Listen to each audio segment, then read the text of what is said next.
Ave Maria! Gratia plena! Isang mapagpalang araw po ng linggo mga kapanalig. Ang dalangin nating sumapit sa lahat.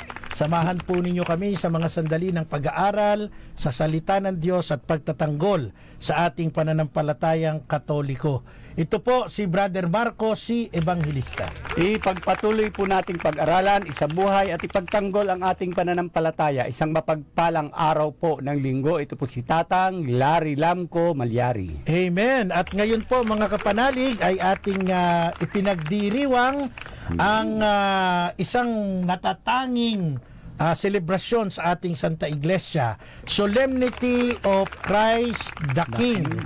All Hail King Jesus. So lahat po tayo ay dapat na sumamba sa nag-iisang hari ng mga hari, Panginoon ng mga Panginoon, ang ating Panginoon Hesus. Naalala ko tuloy yung kinukwento mo nung nasa biyahe tayo, brother. Yung post ni, sino yan? Si Hamsky Ray. Oo, ngayon lang siya hindi pinutakti ng mga kasi lahat ng comment ni lahat ng post ni Brother Hamsky talagang mayroong mga rumeresbak sa kanya this time sinabi niyang si Jesus ay hari, mukhang nanahimik. Walang umimik. Walang kontrapelo. Walang kontrapelo. Okay, so mga kapanalig, bago po kami bumati ni Tatang, second half na tayo babati, Tang. Kailangan muna nating maipaunawa sa ating mga kapanalig ang napakahalagang pagdiriwang na ito ng ating simbahan. Alam po ninyo, ang dakilang kapistahan ng ating mahal na Kristong Hari, ang hudyat, Ang hudyat sa katapusan ng liturgical year ng ating simbahan. At ito naman ang nagpapaalala sa atin sa araw ng paghukom o katapusan ng mundo. At dapat po nating maintindihan na itong ating selebrasyon ng Christ the King ay napakahalagang alalahanin nating mga Kristiyano Katoliko, sapagkat ito po ay may mensaheng ipinararating para sa atin, hindi lamang sa Judgment Day o sa panahon ng paghukom, kundi upang si Jesus na hari ay makasama natin sa ating paglalakbay habang narito pa tayo sa daigdig na ito. Alam po ninyo mga kapanalig, ang Christ the King celebration ay itinatagpo ni Pope Pius XI noong 1925. Sa gitna po ng pamin, makaraan ang unang digmaang pangdaigdig. Ang secularism ay lumawak at kinain ang kulturang makadiyos at sinira ang pananampalatayang itinatag ni Jesus noong mga panahong yun. Ito kasi po mga kapanalig, nung nagkaroon tayo ng unang celebration ng Christ the King, ginawa ni Pope Pius XI dahil katatapos lang ng World War I. Mga taggutom. Yung famine, ibig sabihin nun, taggutom Di ba? Yung famine. And then, hindi lang yun. Tama yung binanggit mo, Tatang Larry, yung sekularismong kaisipan, kinakain na. Yung mga tao na dapat ay makadiyos, merong kaisipang makadiyos, kinakain na nung kulturang ito ng sekularismo. At hindi lamang yun, sinira na ang pananampalataya. Ibig sabihin, nagiging mas focus ang tao sa material. Kasi nga nagre-recover dahil World War I. Galing sa gera, di ba? At nakatuon po ang objective ng pagdiriwang na ito ng Solemnity of Christ the King sa ating pagpapasakop o pagtalima sa paghahari ng ating Panginoong Hesukristo. Ginawa po ni Pope Pius XI ang pagtatakda ng Christ the King celebration upang ipatungkol po ito sa political and economic forces na mistulang dumadaig sa paghahari ng ating Panginoong Hesukristo. Kaya nga po't itinalaga ng Santo Papa ang kanyang panunungkulan para sa temang Pax Christi and Regano Christi, the Feast of Christ in the Kingdom of Christ. Ang ganda ng tema ni Pope, kasi nga napansin niya, palibasa galing sa gera, sa kahirapan, ang tao nagre-recover talaga. Parang panahon natin ngayon, galing tayo ng COVID, ibang klaseng gera yan, 2 taon yan Kasi parang ang nangyayari pag merong mga ganyang, sabihin na natin salitang kalamidad o hindi inaasang pangyayari, ang tao nawawalan ng tiwala, para bang pinabayaan kami ng Diyos. Kaya napopokus sa sekularismo. Oo, yung sariling sikap na lang. Gano'n, yan. Kaya nga nung taong 1925, ipinagdiwang po ng ating Santa Iglesia ang Jubilee Year bilang pagkilala po sa ika-1,600 anibersaryo ng Council of Nicaea. At sa konsehong ito, kung matatandaan natin,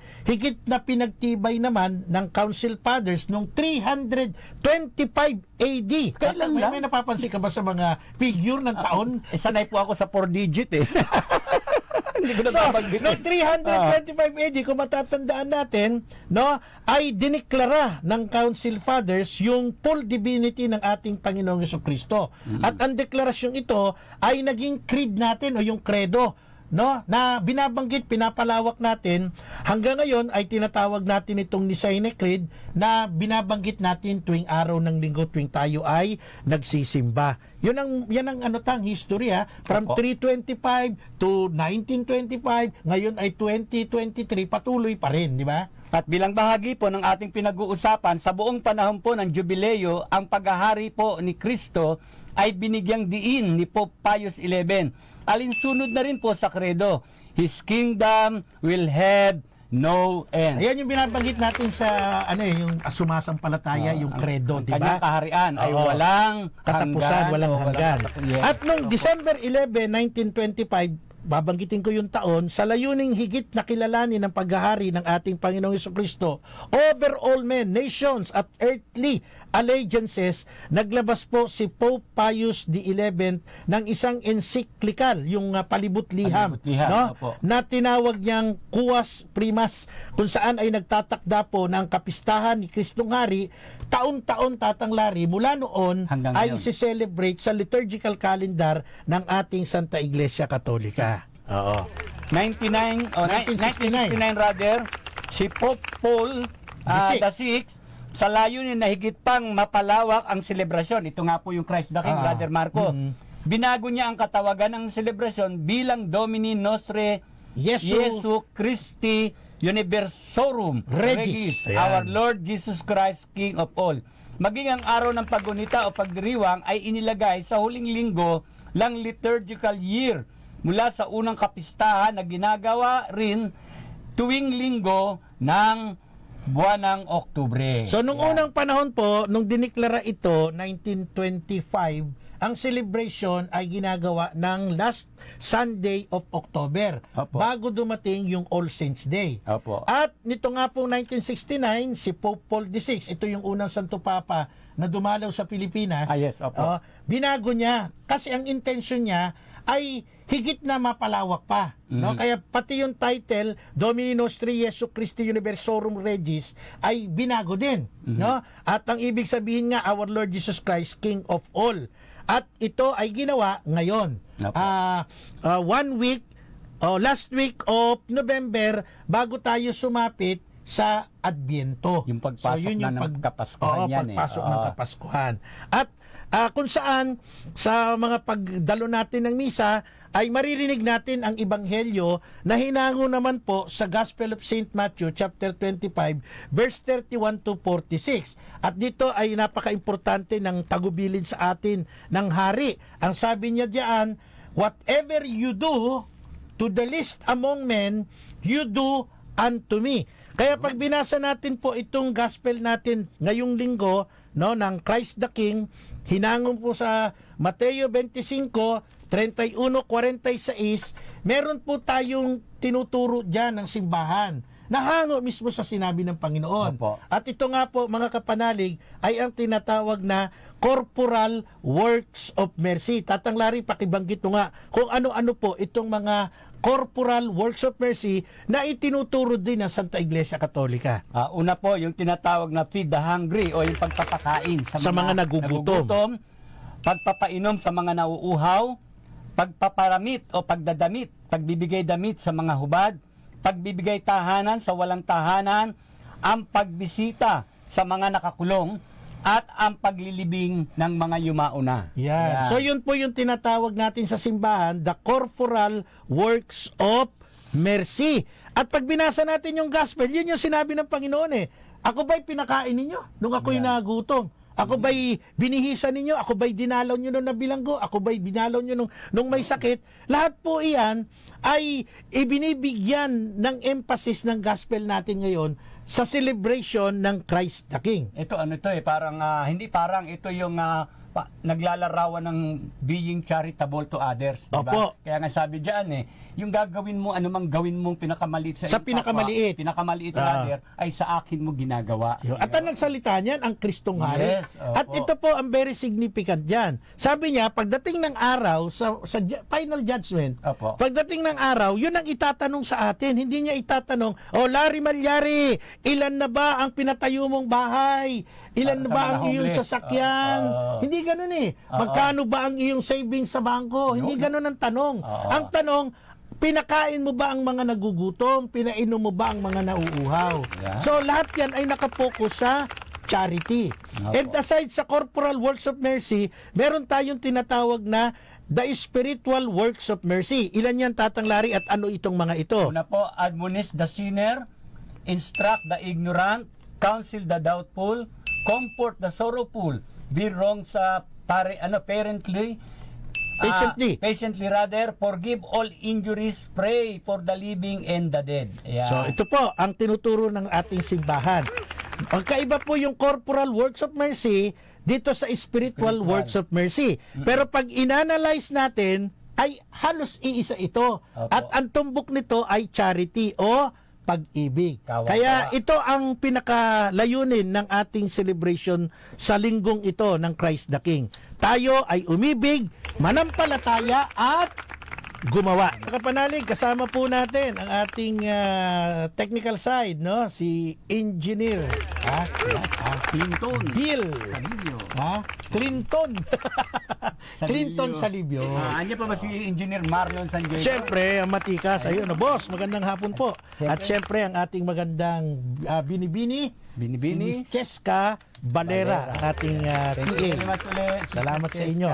Okay, so mga kapanalig, ito po ang importante ng Christ the King. Dito, ipinapakita ng Ebanghelyo, dito po sa Mateo 25:31-46, ang kabuuan ng corporal works of mercy. And of course, the spiritual works of mercy. Dapat po nagme-merge yan at ang pinakabuod niyan ay charity o pag-ibig, pagmamahal. Pagkakawang gawa. Tandaan nyo po, kahit anong ginagawa ninyo, kung hindi tayo tutugon sa gusto ng hari, kung kayo ay nagpakain sa nagugutom, nagpainom sa nauuhaw, nagpatira sa walang tahanan, dumalaw sa mga bilanggo at sa mga may sakit, at nakiramay sa mga namatayan, hindi ho tayo, meron tayong burden para tayo makapasok sa kaharian ng langit. Kasi yan ang sinabi ng ating hari. So yun yung ating binibigyang emphasis ngayon. Now, yung pananampalataya natin, laging may laging may kasama. Kasama. Yung pananampalataya natin, laging may kasama. Hindi ba Unfortunately, hindi ba pwede faith alone na lang? ayan nga yung sasabihin ko. Oo. Si Martin Luther, nung kumalas sa simbahan at nag-alburuto, Ayan. ay naglagay ng isang aral na tinatawag niyang sola fide, faith alone. Na ito naman ay minana ngayon ng iba't ibang mga sektang usbong Yung mga na para sa kanila ay pananampalataya is enough. tanggapin mo lang, sampalatayanan mo si Kristo bilang sariling tagapagligtas. Ligtas ka na, di ba? Pumikit ka lang ng konti, usal mo lang, Lord, I accept you as my personal Savior, ligtas ka na. So nawawala yung essence ng tinuturo ng mahal na hari dito sa kanyang pagdating sa Mateo 25, kung saan nga tinatawag nating corporal works of mercy. Ngayon, para matutunan po natin, tama ba yung aral na sola fide or faith alone lamang, Tatang Larry? Hindi po. Ay alam po ninyo mga kapanalig, kung pagbabatayan natin ng Biblia, maganda yung tanong mo, Brother Marco, hindi sapat na sumampalataya lang tayo para maging karapat-dapat para sa kaligtasan ibibigay ng Diyos sa tao. At yan po ay nakasulat sa unang sa Kabanata 2:14 sa aklat po ng Santiago. Ganito po ang nakasulat sa isang bahagi sa New Testament Pinoy version. Pakinggan po ninyo. Mga kapatid, anong silbi na sabihin ninyo na may faith kayo kung hindi nyo naman yan ipinakikita sa gawa? Maliligtas ba kayo ng ganyang faith? Yun. Tuloy ko, yan ay verse 14 ng Santiago chapter 2. Sa Pinay version sa po. English ay James. Opo. Ganito ang sabi ng verse 15 hanggang sa verse 17. Halimbawa, ang isang kapatid ay walang maisuot at walang makain. Kung sabihin ng isa sa inyo, patnubayang kanawa ng Diyos, magbihis ka't magpakabusog. Ngunit hindi naman siya binigyan ng kanyang kailangan, may mabuti bang maidudulot sa kanya iyon? Gayon din naman, patay ang pananampalatayang walang kalakip na gawa. Ayun. At dito, mga kapanalig, sa sulat ni Santiago, chapter 2, verse 19, ganito rin ang sabi Tatang Larry, mga kapanalig. Sumasampalataya ka sa iisang Diyos, hindi ba? Tanong ko sa iyan. Sumasampalataya ka ba sa Diyos, Tatang Larry? Opo. Ang sabi ng Bible, sumasampalataya ka ba? Mabuti yan. Ang mga demonyo man ay sumasampalataya rin at nangangatal pa, nanginginig pa. Ikaw ba, Tang, pag sumasampalataya ka, nangangatal ka? Nanginginig ka? Hindi o oo? Hindi, at saka normal na normal na pagsasabi. Dahil ka ng demonyo, yung demonyo nangangatal pa eh. Yun nga, maganda yung punto doon Brother Marco. So, malinaw talaga, hindi pwedeng sumampalataya ka lang. Ayun. At dito pa sa verse 24 ng same chapter ng Santiago, ang sabi, makikita ang ibinibilang na matuwid ang isang tao dahil sa kanyang mga gawa at di dahil sa kanyang pananampalataya lamang, sapagkat patay ang pananampalatayang hiwalay sa mga gawa. Amen. Kaya nga mga kapanalig, kung isa pang bahagi ng Bible ang ating sasangguniin, dito po sa bahagi ng 2 Tesalonica, basahin natin ito, Tatang Larry, kasi magandang pagpapatutuo ito na mahalaga yung tinatawag nating pananampalataya na may gawa.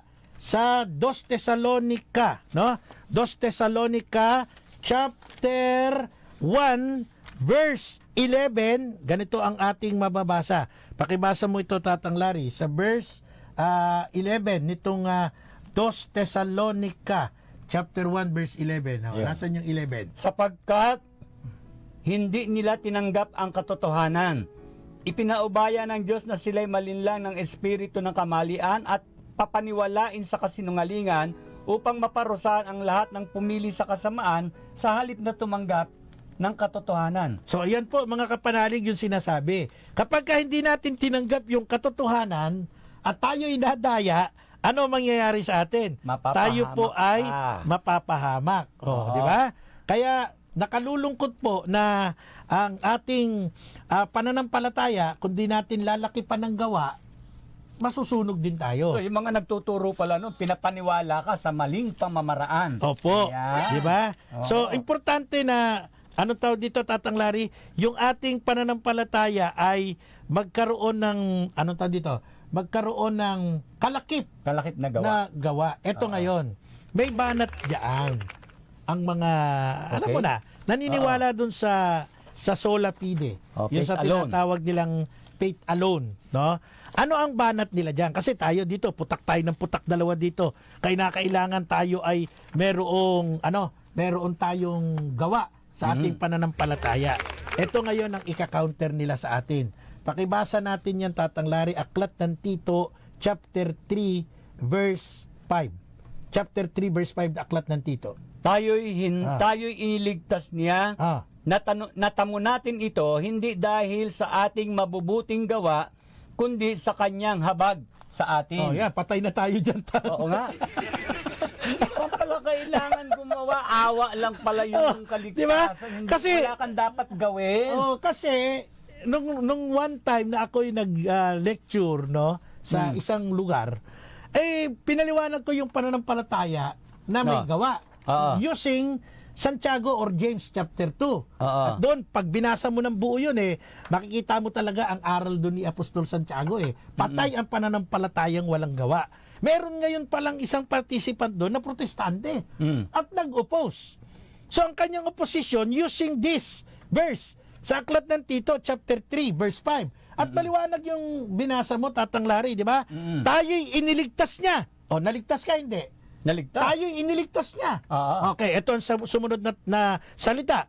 Natamo natin ito. Ano yung ibig sabihin ng natamo? Natanggap. Natanggap, nakamit. Nakamit. Di ba? Ah. Natamo natin ito hindi dahil sa ating mabubuting gawa. Nakita na ninyo mga Katoliko, mali po kayo, hindi dahil sa gawa. Oh, ano sabi? Kundi sa kanyang habag sa atin. Awa po yan ng Diyos. Gumawa ka't hindi, maliligtas kapag naawa ang Diyos sa'yo. Yun ang turo ng mga protestante na Oo. naniniwala sa aral ng faith alone. Ito po ba'y tama, Tatang Larry? Mali po yan eh. Oh, bakit mali? Dahil nga sa awa ng Diyos, ano ka ba? Oh, Alam po ninyo, yung kasing nakasulat sa Biblia, pag niliteral mo yan, literal. Tatandaan po natin mga kapanalig, sa Biblia, merong mga pagkakataong ang binabanggit na gawa at pananampalataya ay napatutungkol sa nagdaang dispensasyon ng pagliligtas. Oh. ganun ba yun? Alam mo ba yung dispensasyon ng pagliligtas? Oh, Yung una, yung chosen people of God. At ang huling bahagi ng dispensasyon ay ang Kristyanismo. Sapagkat nung panahong dispensasyon ng mga magulang o yung patriarka, panahon ng Israel, ay awa ng Diyos ang umiiral na batayan sa mga taong ililigtas. so hindi pala porkit nabasa natin sa Tito Oo. na ikaw ay iniligtas sa habag ng Diyos, sa awa ng Diyos, hindi ka na kailangan gumawa ng mabuti. Hindi po, kasi Hindi po, pala angkop yan in general. Oo, kasi pag panahong Kristiyano po, ang pag-uusapan natin, meron din sa Santiago rin mismo nakasulat. Hindi po mali yung nakasulat, Brother Marco. Oo. Pero, pag kinuha mo yung konteksto ng talata, pag-aralan mo yung konteksto niya, yung panahon kung saan nauukol yung nakasulat. Sasang-ayunan kita, Tang, hindi mali ang nasusulat. Hindi po. Pero may mali. Yung May mali. pagpapaliwanag.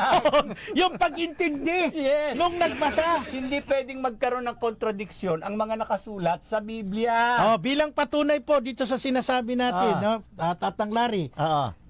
hindi mo pwedeng sabihin na counter kundi pagpapaunawa para maintindihan natin yung sinabi ng Tito chapter 3 verse 5 na hindi sa mabubuting gawa kaya ka maliligtas, Hindi lang sa mabuting gawa. kundi dahil sa habag. Di ba? Hindi lang sa habag.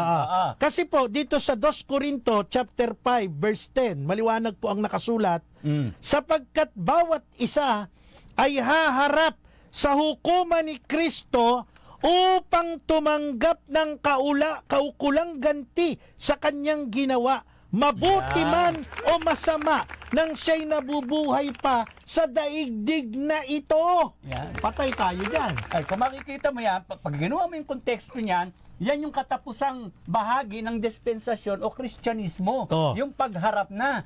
Hindi sinabi diyang maliligtas ka dahil sa awa. May itatanong sa'yo. May itatanong sa'yo. Hindi, at saka ang liwanag ikaw ay gagantihan, bibigyan ka ng kaukulang ganti sa hukuman ni Kristo sa iyong ginawa. Yan. Sa iyong ginawa. Diyan nakarelate Mabuti man o masama. Diyan nga nakarelate yung kanina pa nating ini-intro. Tatanungin ka, nung ako ba nagugutom, pinakain mo ako? Yun, Nung ako exactly. ba'y hubad, dinamitan mo ako. Nung ako ba'y nabilanggo, dinalaw mo ako. Lahat yun is act of charity. Act ng pag-ibig. Pag-ibig. Dagdagan pa natin yung aking binasa sa 2 Corinto, Tatang, sa Matthew chapter 16, verse 27. Anong sabi diyan? Sapagkat darating ang anak ng tao na taglay ang dakilang kapangyarihan ng kanyang ama at kasama ang kanyang mga anghel. Sa panahong yaoy gagantihan niya ang bawat tao ayon sa kaniyang ginawa. Ano daw? Gagantihan, darating ang anak ng tao kasama ang mga anghel ayon sa kanyang ginawa. Yan. Paano pagharap mo sa Panginoon? Panginoon, nanampalataya po ako sa iyo. Nagpalayas ako ng demonyo. Gumawa ako ng mga kababalaghan. Nangaral ako ng iyong salita. Pero hanggang dun ka lang. Yan yung sinasabi ng Mateo chapter 7 verse 21 to 23. Lumayo ka sa akin, hindi kita nakikilala. Yan. Kasi merong dapat kalakip na gawa. Ano yung gawa? Yung tinatawag nating corporal works of mercy. Amen. Kaya kahit anong activity natin sa mga simbahan, kailangan may kalakip na gawa. Ano yung gawa? magpakain tayo sa mga nangangailangan. Yes. Magpakain tayo sa mga nagugutom. Yan panalig, tayo po ay nasa ikalawang bahagi na ng ating palatuntunan apolohetika. Kasama niyo po Brother Marco Evangelista at Tatang Larry Lamco Malyari sa loob ng 16 na taon. Yahoo! At sa maawang Diyos, January 7 ay magiging ika-17 taon na natin sa ating programa. Salamat po sa Diyos, salamat kay Father Anton Pascual, ating Pangulo sa Radio Veritas, kay Father Roy Villen, ang ating Vice President for Operations, sa ating mga station manager, no? Sa ngayon ay si Madam Risa Mendoza. Siyempre po ang ating buong management for trusting us, Tatang Larry. Pinagtiyagaan tayo 17 years na. Maawan Diyos. Kasi tayong dalawa yata pasaway eh. Siyempre kasama natin si Brother Clinton Salibios, ating technical side, at ang ating PA si Miss Valera. Yan, di ba? Lagi nakaalala si Engineer Marlon San Diego nandyan. Okay. So mga kapanalig, bago tayo dumiretso sa ating topic, no? Ang ganda ng topic natin, Tatang Larry. Kasi dito pinapakita ang pananampalataya ay laging may gawa. Kasi pagdating ng paghuhukom, yung gawa mo, gagantihan ka ng Diyos, ng anak ng Diyos, ang ating Panginoong Jesucristo, ang dakilang hari sa lahat ng bagay na ginawa mo, mabuti man o masama. Wala namang mali doon sa binasa mo na tayo maliligtas dahil sa awa ng Diyos. Tama yon. Pero wag natin kakalimutan, ha? Yun na lang yung pangkaraniwang kasabihan ng ordinaryong tao. Nasa Diyos ang awa, nasa tao ang gawa. Hindi naman pwede sa araw ng paghuhukom. Sasabihin mo, nagpahayahay na lang po ako dahil umasa na lang ako sa awa ninyo. Hindi, at saka yun nga yung sabi ng Matthew chapter 7 verse 21 eh. Oo. Diba? Naggawa ka ng mga kung ano-ano sa ngalan ng pananampalataya. Oo. Pero ano mangyayari? Isusuka ka ng Panginoon, di kanya kilala. Kasi walang gawa eh. Diba? Walang gawa. Tama. Okay, so bago natin palawakin pa yung ating talakayan, ay magsha-shoutout muna tayo. Sige, Kagabi ay umattend po ako ng 15th sacerdotal anniversary ng Kura Paroko ng Sagrada Familia Bagumbayan Taguig. Isa sa pinakamabait at pinaka-the best na pari ng Diocese of Pasig, Reverend Father Hernan Mendoza. Amen. At syempre, ang isa pa sa pinakamabait, pinakabanal, no? Pinaka-the best din. Etong dalawang to, laging magka-partner eh. Sino yan? Si Reverend Father Daniel Estacio. Yeah. Siya naman ang in charge sa lahat ng mga Catholic school sa Diocese of Pasig, at siya rin ang Chief Exorcist ng ating diocese, Tatang Larry. Father Daniel and Father Hernan, happy 15th sacerdotal anniversary po. Magpatuloy po kayo sa inyong paglilingkod ng may kabanalan at kabutihan. At nakasama ko kagabi doon si Brother Manny Saison Escartin at si Sister Maria Ana Asuncion. Hinahanap si Tatang Larry Malyari. Hindi ko kasama kagabi.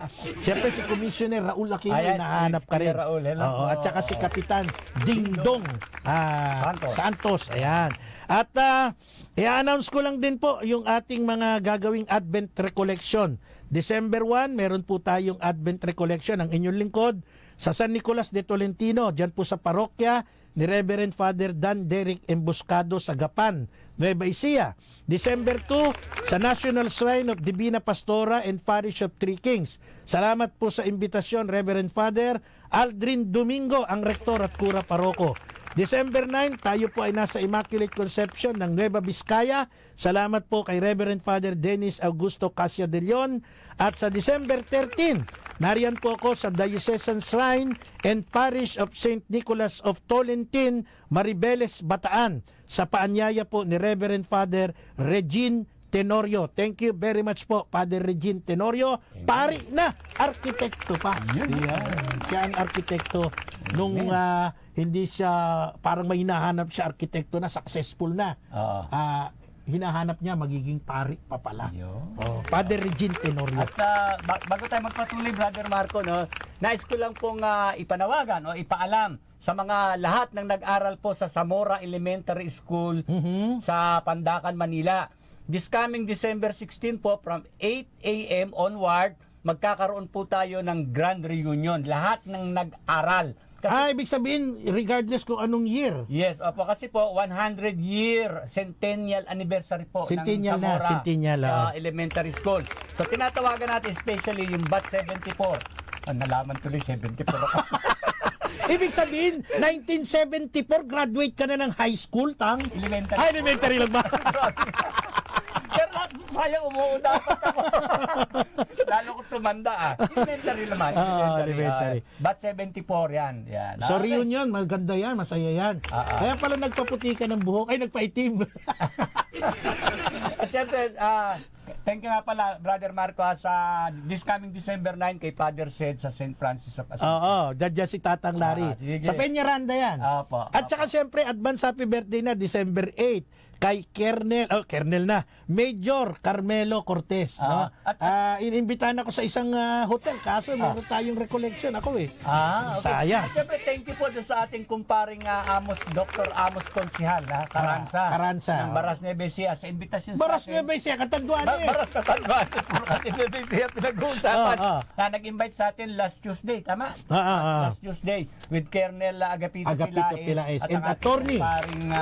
Attorney Bonifacio Aranes. Ayan. Junior. At nandun din si Kuya Marlon Asuelo. At si Honorable Rudy Rosario. Ayan. At si Father Sidro Puyat, Father Sid, Isidro Puyat.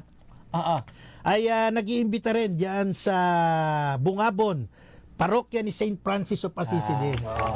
Magle-lecture tayo dyan, Tang. Ang ating tuturuan ay ang mga katekista at lay minister. At ano nga pala, kung wala ka pala sa Nueve, sabi ni Father San Calderon, yung pamasko mo ipapadala na lang. Pwede.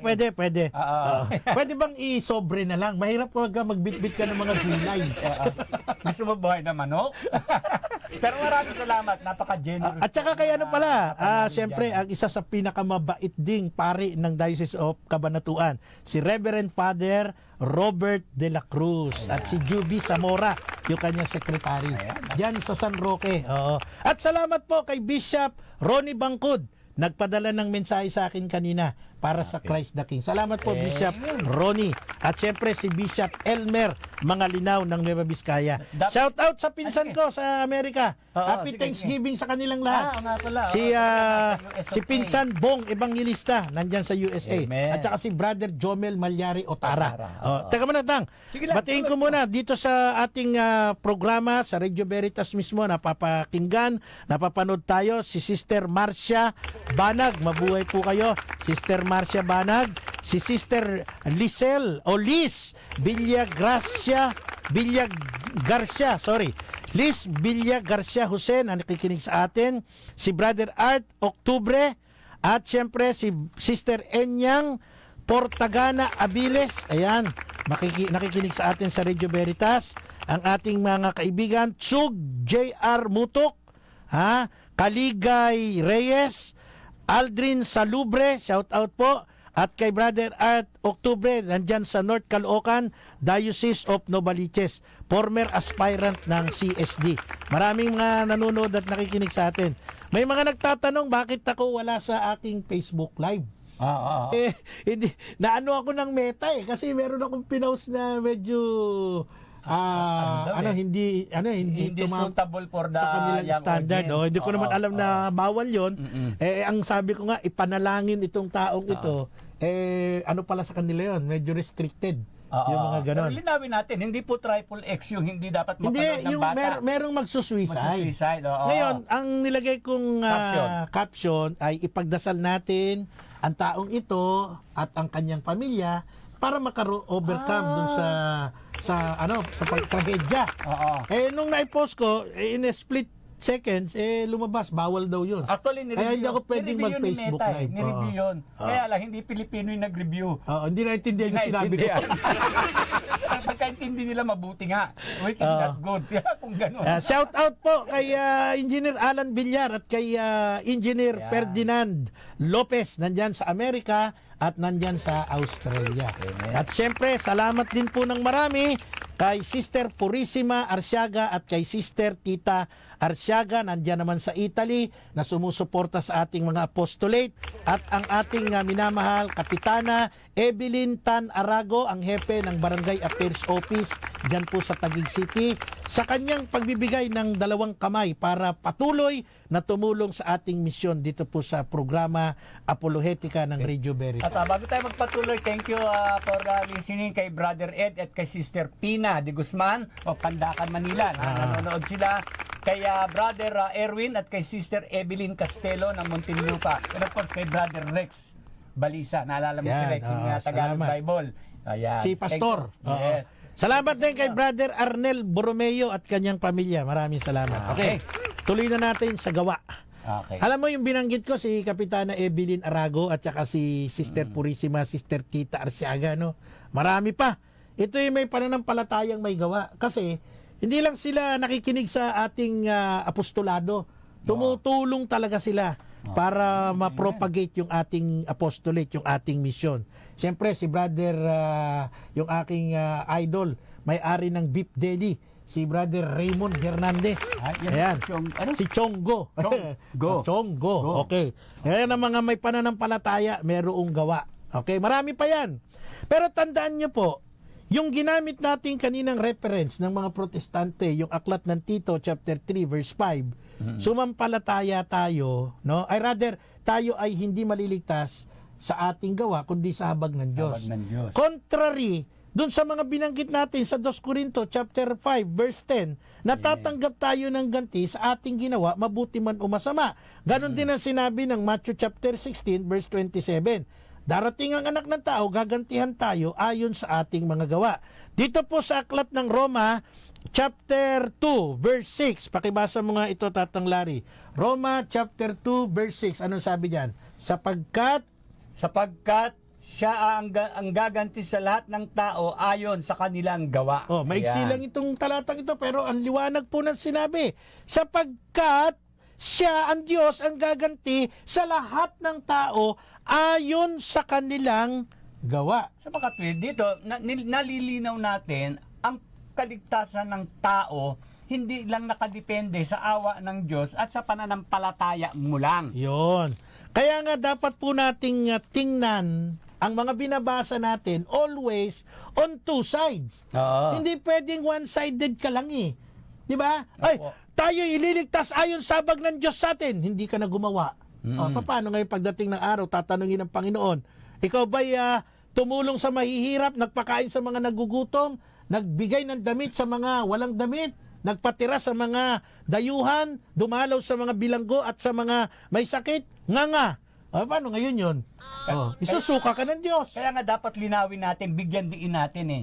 Talaga bang sinasabi sa Biblia na talagang kailangan gumawa ang tao para maging acceptable siya sa Diyos? Meron ba tayong masisipi sa Bible na talatang ganyan, Tatang Larry? Meron po. Nakasulat po yan sa 2.24 ng Santiago sa New Testament Pinoy Version. Chapter 2, verse 24.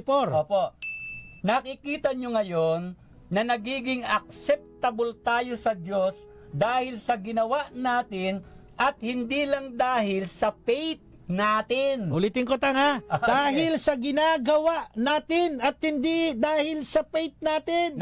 Hindi lang dahil sa faith.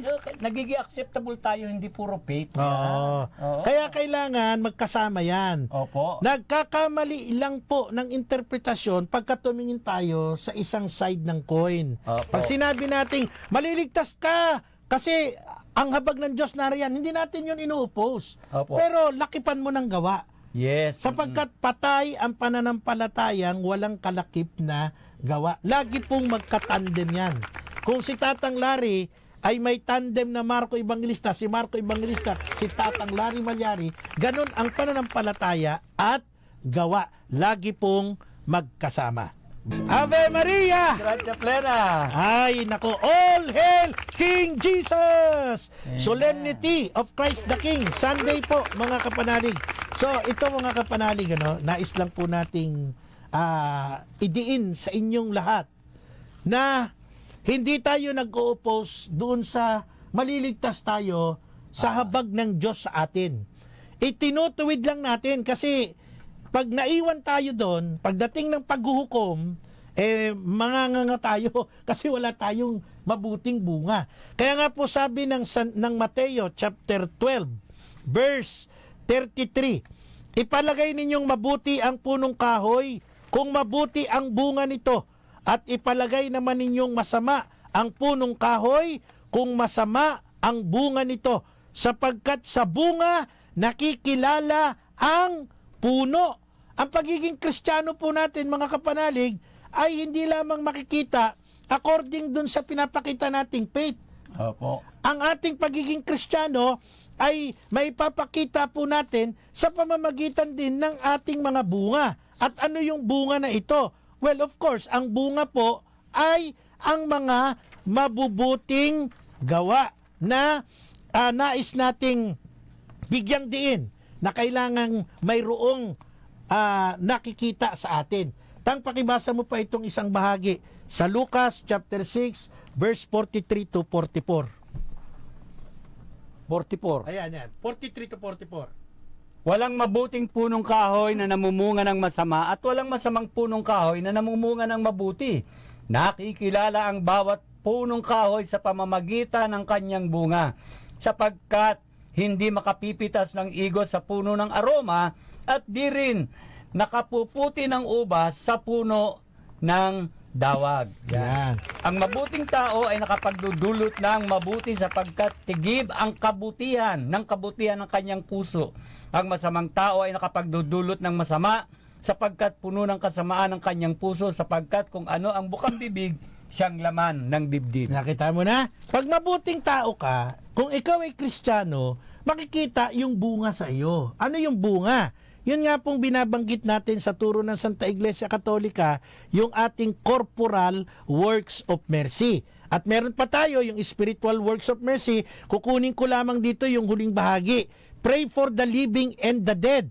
Sabi nila, hindi na kailangan ipagdasal pati yung mga patay. Ang ipagdasal mo lang ay yung buhay. Pero contrary po dito sa aral na yan ng mga protestante, itong nakasulat sa Ecclesiastico chapter 7 verse 33, ang sabi po dito, magmagandang loob ka sa mga buhay. Ito, gumawa ka na mabuti sa buhay. Opo. At wag mong ipagkait ang tulong mo sa mga patay. Anong itutulong mo sa patay, Tatang Larry? Siyempre, hindi naman para samahan mo silang ilibing, Pwede ba yun? o kaya sumama ka doon sa kabaong. Minsan nga pag may sumisigaw, di ba? Sama mo na ako. Tulak mo. May nagtulak. Hindi na kayo mabiro. Di ba? So, Ecclesiastico 7:33, magmagandang loob ka sa mga buhay, magbigay ka ng abuloy, makiramay ka, makisama ka sa pangungulila niya, sa kanyang kapigatian, and at the same time, sabi ng Bible, huwag mong ipagkait ang tulong mo sa mga patay. Ito yung spiritual works of mercy, pray for the living and the dead. Huwag mong tutulungan ang patay, nasasamahan mo sila. Oo. Diba? So, yan po mga kapanalig, binibigyan din lamang po natin. Tatandaan po natin, mga kapanalig, napakalaking kamalian na ituro na atin na sapat ng sumampalataya lang para tayo maligtas. Tatandaan po natin, nakasulat po sa Aklat ng Pahayag 14:12, ang sabi doon, narito ang pagtatyaga ng mga banal, ng mga nagsisitupad, ng mga utos ng Diyos, at ng pananampalataya kay Kristo. Sa makatid, para maging banal sa harap ng Diyos ang isang tao, meron siyang utos na dapat tutuparin o gagawin, at kaalinsabay ang pananampalataya. Opo. Yan. At tulad ng binanggit natin, doon sa huling binasa natin, Tatang, ako sa Mateo 12:33, yung mabuting bunga. Ikaw, binasa mo yung Lucas 6:43-44, sa bunga nakikilala ang mabuting tao. Yes. Ito po ay isang pagpapatunay ng ating pagiging Kristiyano. Ang tawag Amen. po dyan, bunga ng pananampalataya. Yung pagtulong natin sa mga nangangailangan, ang tawag dyan, bunga ng pananampalataya. Yan lang ang pwede nating iharap sa hari. Hindi yung anumang narating natin. Kahit nakapag-PhD ka, masteral ka, kung anuman, doctorate, isa lang ang iharap natin sa Diyos, kung ano ang ating ginawa. So babasahin ko po itong 2 Thessalonica chapter 1 verse 11. Ang sabi, lagi namin kayong isinasama sa aming mga dalangin sa Diyos, naway maging karapat dapat kayo sa pagkakatawag sa inyo, at ipagkaloob nawa niya sa inyo sa pamamagitan ng kanyang kapangyarihan ang lahat ng mabuti ninyong hangarin, at lubusin ang inyong mga gawang bunga ng pananampalataya. Ibig sabihin pala, yung pagkakaroon mo ng pananampalataya, dapat magbunga sa iyo ng paggawa yun. Opo. Huwag hanggang doon ka Ang lang. tawag doon, bunga ng pananampalataya. Pananampalataya. May Oo. pananampalataya ka, pero produktibo yung pananampalataya Kaya nga mo. pag Biblia ang tinanong natin, ano ba ang pananaw ng Biblia doon sa mga nagtuturong sumampalataya ka lang, ligtas ka na. Oo. Ayon po sa Roma 10:3, hindi nila alam kung paanong ginagawang matuwid ng Diyos ang mga tao at gumagawa sila ng sarili nilang paraan. Ayan. Kaya hindi ito sa pamamagitan ng ano lang, Ng faith. ng faith, Oo. diba? So mga kapanalig ho, kami ni Tatang Larry ay nagbibigay ng reminder sa inyo. Opo. Bakit itinapat ni Pope Pius Pope Paul VI Oo. yung kapistahan ng Christ the King, no? Huling bahagi ng liturgical calendar ng simbahan, papasok ng Adbyento. Kasi ang Adbyento, ang mensahe, pagbibigay. Amen. Kasi ang unang nagbigay ay ang Panginoon. For God so loved the world, He gave His only begotten Son. At tatandaan po natin, katulad ng binanggit mo kanina, ang kapanganakan ng ating Panginoong Hesukristo, ito ay sumisimbolo ng panimula ng gawaing pagliligtas. Oo. At saka didiinan natin. Oo. Yung pagbibigay, kasi yung iba sabi, ay sige, pagpipray kita. Ang pagbibigay may kalakipong material na tulong. Tandaan nyo yan. Sabi ni Jesus, di ba? Nagugutom ako, pinakain nyo ba ako? Don't tell me walang material. May material, pagkain. Ako'y nauuhaw, pinainom nyo ako, may material, tubig. Opo. Ako'y hubad, dinamitan nyo ako, may damit, may material. Di ba? Ako ay nasa kulungan at nasa hospital, may sakit. O, ano ang material doon? Presensya mo, Presensya. dumalaw ka. Di ba? Opo. Kaya mga kapanalig, ito, ini-insist namin sa inyo ni Tatang Larry, kapag kaho tayo'y tunay na Kristiyano, ang ating pananampalataya may bunga. Ito yung sinasabi ng binasa ko dito sa 2 Tesalonica 1:11. Bunga ng pananampalataya. Huwag tayong maging maramot. Kung kaya nating magbigay, kahit kumurot tayo ng konti dun sa meron tayo, ibigay natin sa ngalan ng pag-ibig, in the name of charity. Amen. Oh. Kaya nga, mapapansin mo yung mga TV ads, yung mga networks, diba?